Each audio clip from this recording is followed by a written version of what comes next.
And therefore, it's hardly surprising that it's this information that I'm going to be talking about now that has been most suppressed and most fiercely suppressed of all. Because if we realize who we really are and the nature of our true power to control our own destiny and control the direction of our lives, then the ability of a few to control the many becomes impossible. This is why we've had such emphasis over these thousands of years on creating religions and other prisons of the mind which have divorced us and kept us apart from the knowledge that would set us free. And we really come to another opposame, religion and science. As I document in my books, the same secret societies that created religion, all of them, were the same that created what we call science. This idea, excuse me if I insult your intelligence, that this world is all there is and we come from oblivion, and after a period in awakened consciousness of a few seconds or 100 years, we go back to oblivion. Get letters after your name for coming up for that, you know, it's amazing. And a big salary. Now, these two things appear to be opposites. One saying God and all this stuff, and you must do what God says. And this one saying there is no God, and it's kind of, you're just a cosmic accident, darling. They have many things in common. They have one key thing in common. They're both saying that control of our lives is not here, it's out here somewhere. What science is saying is always just a random accident, mate. Just your luck. And over here in religion, it's saying, well, yeah, your destiny is controlled by whether you serve and do what God says. Oh, by the way, me and my long frock and nice collar, I know what God wants, so do what I tell you and you'll be fine, darling. And so religion was used for so long, and still is used massively, to control people and shut their minds off from the reality of who they are and the nature of their true power, life itself indeed. And when, particularly during the last couple of centuries, people began in increasing numbers not to buy that little scam, along came this world is all there is science to pick them up. And the idea of both, and indeed the creators of both, were high initiates of the secret society and mystery school network who knew that both versions of life were a load of old crap. If we don't buy either, we can see what they're trying to keep us from. We are given the choice of being controlled by God or being basically a cosmic accident, okay?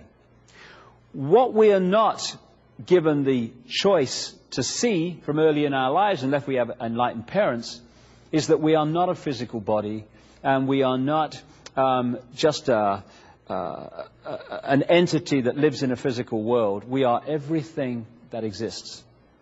Increasingly open-minded science, and my goodness me, it's about time we had some of that, is starting to confirm what mystics and people that talk about this have been saying for thousands of years.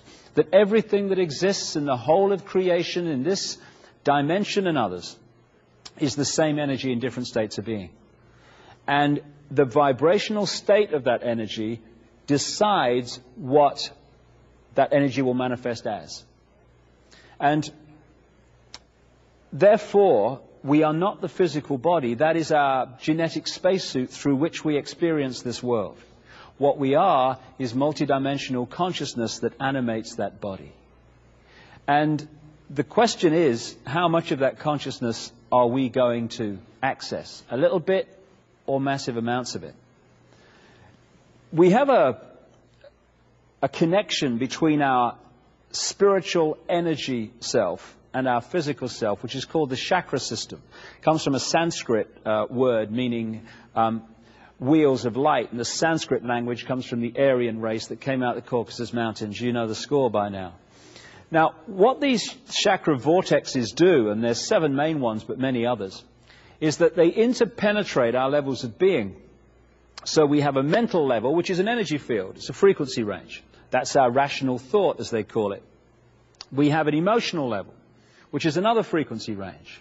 We have a spiritual level, which is the higher dimensions of ourselves. And these levels are interpenetrated by these chakra vortexes, these wheels of light.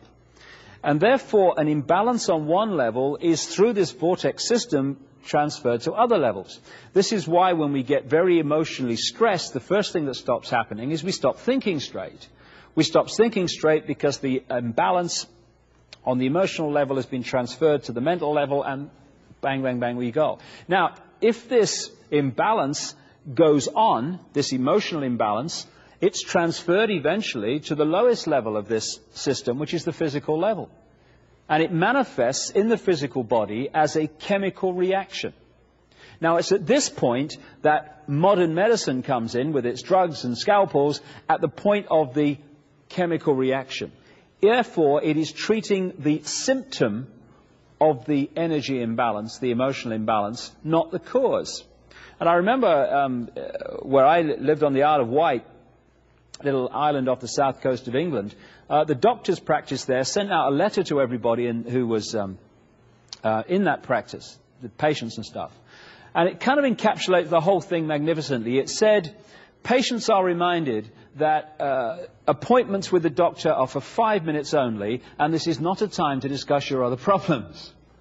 What has been so massively missed is there are other problems creating the emotional imbalance and distress that are causing the physical illness. So if you look at the human entity as a whole, you're looking at a very different vision of who we are and health and every other aspect of life than if you think that we're just a physical body.